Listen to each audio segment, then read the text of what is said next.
For the first time in a couple of weeks, the Florida Gators have a game this Saturday. They take on Oregon State Beavers in the Las Vegas Bowl. And we got locked on crossover action. Spencer McLaughlin, locked on Pac 12, is going to be here. You are Locked On Gators, your daily podcast on the Florida Gators. Part of the Locked On Podcast Network, your team every day.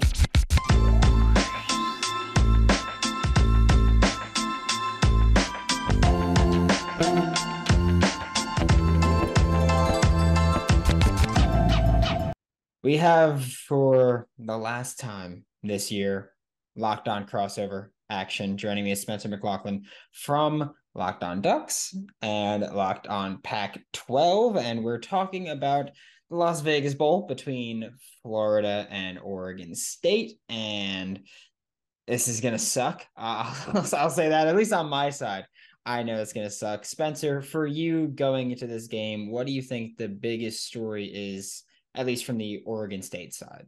Well, it's that they have an opportunity to do something they have done just twice in their program's history, and that's pick up a 10th win in a college football season. This is a program that has not been to a conference championship game since the Pac-12 began, and they actually started having a conference championship game. This is a program that hasn't won 10 games in the last decade. Not just this decade that's just begun, but the previous one. They didn't have a 10-win season. The only other ones, I should say, came in 2009 and 2001. And coincidentally enough, their head coach, Jonathan Smith, was their quarterback in 2001. So he seems to just have that winning formula for the Beavs in Corvallis. And, one thing I feel confident about in this game is Oregon State's motivation level is way higher than Florida's, way, way higher, because this is an Oregon State team that has been part of a slow build. It has been a slow build because that's the sort of program Oregon State is. You can't go in and pull a USC or a Washington where you go from a 4 to a double-digit win team in just 1 year. It's just not very feasible unless you are an even greater coach than Lincoln Riley somehow. And I'm surprised, frankly, that DeBoer and Riley were able to get things going so quickly in just 1 year. So when you look at what Oregon State has been building, this is year 5 for Jonathan Smith, and all they've done is just get better and better and better and better. And it feels like, because he's an Oregon State guy, he's not destined to leave. He wants to stay there, are all the indicators. Oregon State has been making an investment in him, in the coaching staff, new facilities. They'll have their stadium renovation completed next year. So they are really starting to get things going in a positive direction to where they're trying to be something that they've really never been. And that's a consistent winning football program in the pack insert number, because it's been 8, 10, and 12, and will potentially change again in a couple of years. So that's what's on the line for them. It is the opportunity to put forward that 10 number in the win column. Doesn't matter who they're playing. I know Oregon State fans don't care. I don't think the players care. I don't think alumni care. That means something to this team and to this program as they try to get themselves into a competitive environment going forward beyond just this season. But it certainly has a lot to do with what happens in this game. Yeah, and I mean, kudos to Oregon State's even higher ups, because I feel like, it's like, oh, like it's been a long build. This is year 5 and it's finally paying off, where I get it. Expectations probably weren't super high at Oregon State when he got hired, but I feel like a lot of schools don't want to sit through something where it's going to go, hey, it's going to take 4 or 5 years and then we're going to be really good. I think a lot of schools don't want to do that because, it's 2022 now, at least for the next couple of weeks, where there's just instant gratification needs to be a thing. And so for Oregon State to stick through it is fantastic. And then on Florida's side of things, I think everybody listening knows what the big storyline is for Florida, but no Anthony Richardson, and perhaps even more importantly, Jack Miller's first snaps as a Florida Gator will come this Saturday, which terrifies me.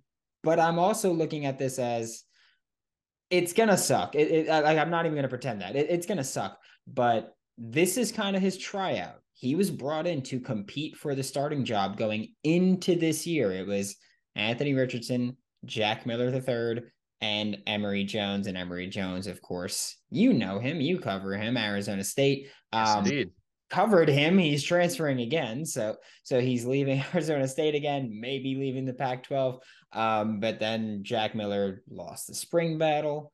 He injured his thumb during fall camp, needed surgery, wasn't healthy, even when a backup did come in for the Florida Gators. And then now he's an Arizona kid. He's getting his first start in Nevada, just 5 hours, less than 5 hours away from his hometown. And it's Jack Miller the third's time to kind of show this coaching staff if he can be the guy. Because when he came to Gainesville, the big thing was, oh my God, he's a great fit for this offense. And then throughout spring ball, he looked bad. Spring game, he looked bad. And prior to his injury, he looked bad. So this is the time where it's like, well, was this just a miss? Did it take him a while to get into it? And even if he could be good, which rhymed, we don't know what's going to happen, because even if he could be good, he doesn't have a full strength Florida Gators team. And even if he did, he's playing against a very good Oregon State defense, which, as I'm talking about this, I'm just getting more and more pessimistic about how this game is going to go. Yeah. As I'm like, yeah, all these things are stacking up. I'm just fully prepared to be hurt, which really sucks. I didn't have high expectations going into it. So I think for Florida, it's like, well, Anthony Richardson, NFL draft, good on you. You're going to be a millionaire. I mean, you're already reportedly a millionaire based on your NIL deals, but you're going to be a multimillionaire in 5 months. So congratulations. Florida is going to get walloped, I think, but we're about to take a look at some key matchups. But first, a quick word from NHTSA. You guys know I like to be a bit of an open book here, so this one touches home with me. I lost a teammate of mine in April 2021. When you're hanging out with friends and putting back a few drinks and a few becomes too many, and as the evening comes to an end and people start to head out, you think of calling for a ride. You're like, nah, I live nearby. I'm a good drunk driver, which doesn't exist, by the way, that you can make it home. It's no big deal. Everyone knows the risks of drunk driving. And like I said, I had a teammate in April 2021 that passed away. He was 24 when it happened. It really sucked. But the results are often tragic and often deadly, but that doesn't stop people from getting behind the wheel, especially during this holiday season. They drive under the influence, and that's why police officers are out there right now looking for impaired drivers on our roads to save lives. Drive sober or get pulled over. Thanks again for listening to Locked On Gators and Locked On Crossover with Spencer McLaughlin of Locked On Ducks and Locked On Pac-12. And we're talking about some key matchups here for the Las Vegas Bowl. And I think for me, which we could talk about replacement players versus Oregon State, of course, no O'Cyrus Torrence for Florida, no Ventrell Miller for Florida, no Anthony Richardson for Florida, no Justin Shorter for Florida. There's a lot of guys not playing in this game. But I think more important is this Oregon State defense. We know the secondary is awesome for the Beavers, but Florida's going to run the ball. Like, yeah, Jack Miller's starting, and he's going to have a big impact on the game. But when you have Montrell Johnson and when you have Trevor Etienne, you're going to run the ball, especially with a backup quarterback. So for me, I need to see this Oregon State defense and Florida Gators running back room and even the offensive line to see what they're going to do without their first ever Florida Gator guard that is a consensus All-American in O'Cyrus Torrence. Not there. Like, you're looking at a completely different team, even though there's like 5 players not playing. It just happens to be 5 really good players on this team and 5 of your best players. So for me, I think the biggest matchup is the Oregon State defense versus Florida Gators run game, because Florida needs to have a big game from their running backs. Montrell, Trevor Etienne, you should both have 20 carries. And also, you've got your third and fourth running backs in the transfer portal right now. So that's another one where Florida, you're missing quite a few people that you would have been relying on for this game. Yeah, and I think you hit it right. You hit the nail right on the head saying that it's the running game against the Oregon State defense, because if you are in obvious passing situations, this Oregon State secondary is going to eat you alive. They have been so darn good. And it was a windy day for sure, but Washington has the best pass offense in the country. And at home, they put up just 24 points on this Oregon State team, largely because of how this secondary is capable of playing. And yes, it was very windy and it made it a little bit tougher at times. However, Washington schematically this year has been so good. And Ryan Grubb has been scheming guys wide open. And aside from one coverage bust, there were not a lot of wide open guys when Washington's receiving core, which is really deep and really talented, went against this Oregon State secondary. Now, Oregon found a lot of success throwing the ball in the game formerly known as the Civil War, which I don't care to relive too much on a personal level, but Bo Nix was throwing the ball very well. And the key to Bo Nix being able to kind of slice and dice that secondary like nobody had all season long was he had time.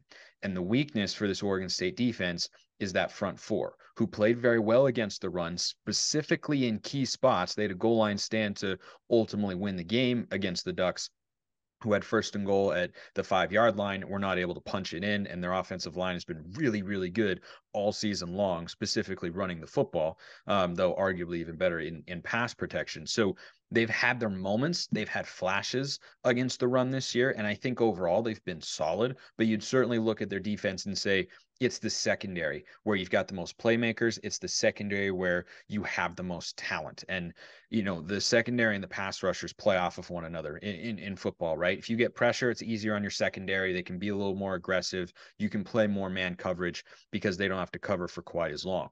This Oregon State team plays a pretty good mix of man and zone, but they play their assignments very well. They're a very well coached defense. They've got some experienced players back there. Rajon Wright is in his second year with the program. Jaden Grant is very good. Alex Austin. I feel like Austin might be battling an injury. Don't quote me on that. I forgot to double check before we came on to record, but regardless, they've got some serious players on that end who can do a lot of different things and who are good in the running game as well, who are willing to come up and make a play. And I think that'll be, key for them to stop the big explosive runs for athletes like Trevor Etienne, who is, just got that dynamic speed that if you get out on the edge, he's really lethal. But that Oregon State secondary, they take a lot of pride. I think that's the biggest thing that you can say about this Oregon State defense, specifically on the back end.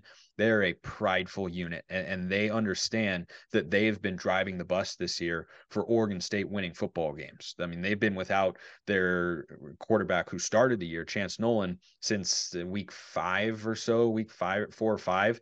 And ever since then, it's been Ben Gulbranson, and it's been about the running game, and it's been about the defense. It has not been about the passing game, which has just had to do enough in spots to get them to win football games. So I think that's, what this situation looks like for Oregon State.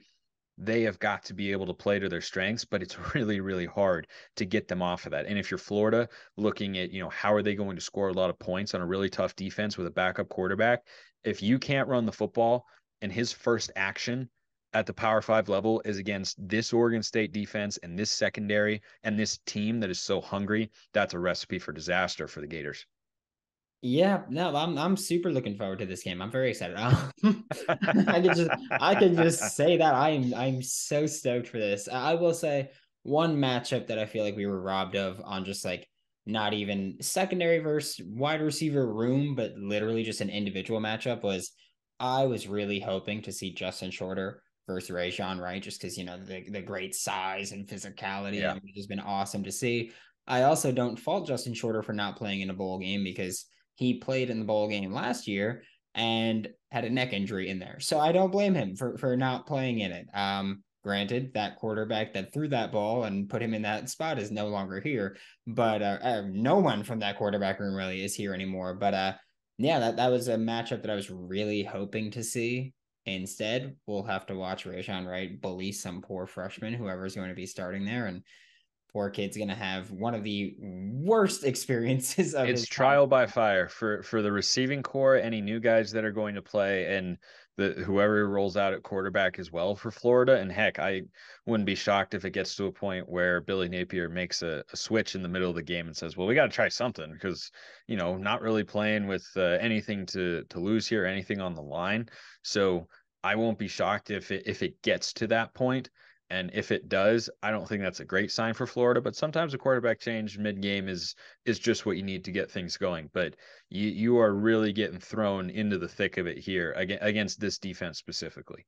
Yeah, and the really fun part about let's say hypothetically Billy Napier does want to make a quarterback change at some point during the game.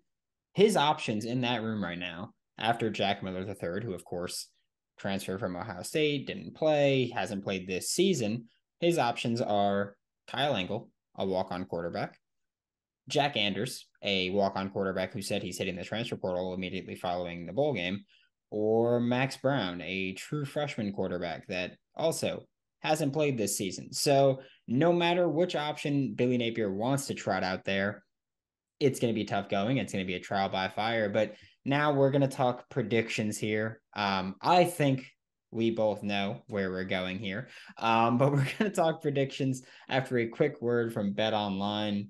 The Florida Gators are now 10-point underdogs against the Oregon State Beavers this Saturday. That number has gone up. BetOnline is your number one source for all of your betting needs and sports information. And I've been using BetOnline for 6 years almost now. I couldn't be happier with it. It's got so much, not just basketball, baseball, football, soccer, World Cup. Thank you. Hockey. Thank you, Ovi, for the hat trick. Appreciate you the other day. But it's got everything, not even just sports. You could bet on TV shows, reality TV, award shows. You could head to the website today or use your mobile device to learn all about the trends and action. Check out BetOnline. It's where the game starts. To wrap up today's Locked On crossover action, Brendan Olson, Locked On Gators, Spencer McLaughlin, Locked On Ducks, and Locked On Pac-12. And right now, BetOnline has this game with the spread set at -10 for Oregon State, so 10-point favorites. Obviously, if you're not a betting person, that's what that means. And the over-under is currently set at 53, which for some reason, that's gone up in recent days. And I'm not super sure why, because I could tell you guys now, as far as the spread, I think I'm going to take Oregon State -10.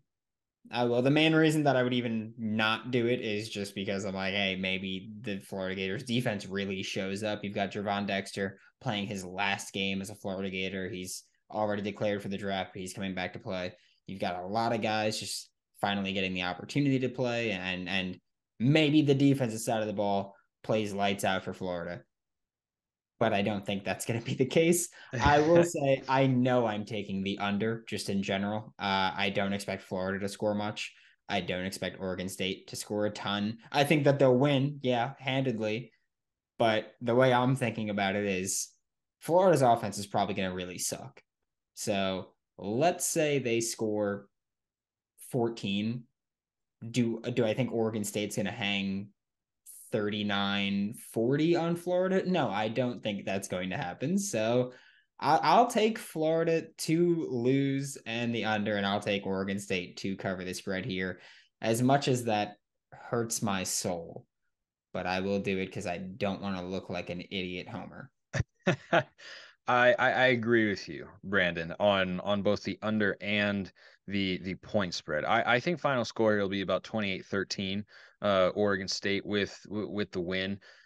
The reason I take the under here is because Oregon State's quarterback situation makes them very one-dimensional. And though they have run the football exceptionally well this year, and Gator fans are just going to get used to hearing the name this Saturday, Damian Martinez. You're going to see a lot of him, and he is a true freshman. He is the offensive Pac-12 freshman of the year. He's a first-team All-Pac-12 performer, and he is very deserving of both of those titles. He's had over 100 yards. I believe it's in 6 straight games now. Might be up to 7 with that final game of the year, but he has been so good, and he is perfect for what the running game that Jonathan Smith and OC Brian Lindgren have designed. It's perfect for what they have schemed. He is a downhill, one cut back who finishes runs at the end of the play. And when you're running this sort of spread set, it will look very familiar to Florida fans to the Utah game. You are going to see the exact same offensive philosophy,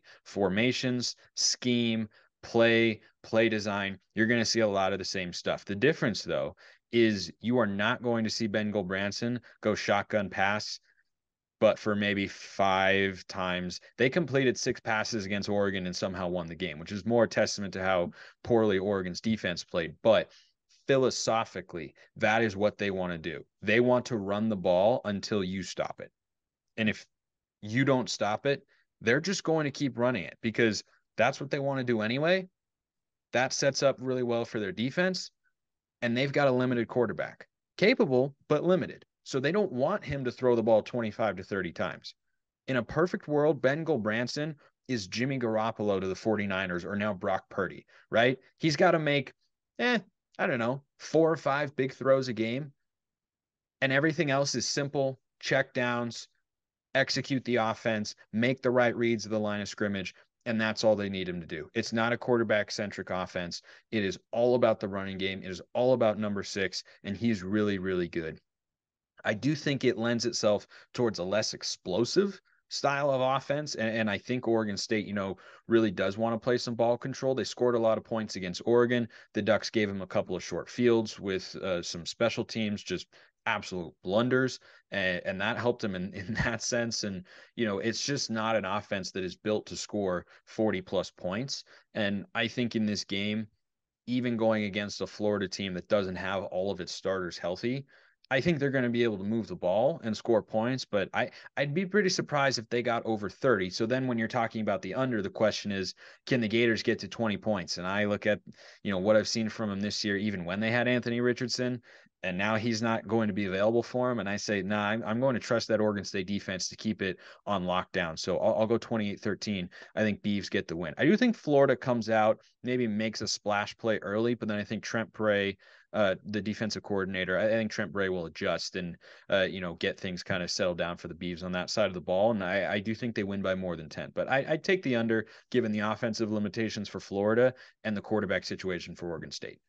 Yeah, I think I'd go somewhere in the 28-10 realm. As also, I'm just like, yeah, I don't see Florida scoring often. I could see them early getting a drive, like you said, maybe a splash play here. Yeah, There. drive It's it. kind of Yeah, just one maybe of a those. drive on script, a trick Yeah, play, something, or maybe a blown coverage helps them at one point in time. That's not something you want to count on with this Oregon State secondary, though. But I to get very specific, Brandon, I think Oregon State will, let's say their defense is on the field first. For Florida's first drive, I bet you on script, they can make a couple plays, move the ball a little bit. They stall out for a field goal, and then everything else after that feels really, really hard.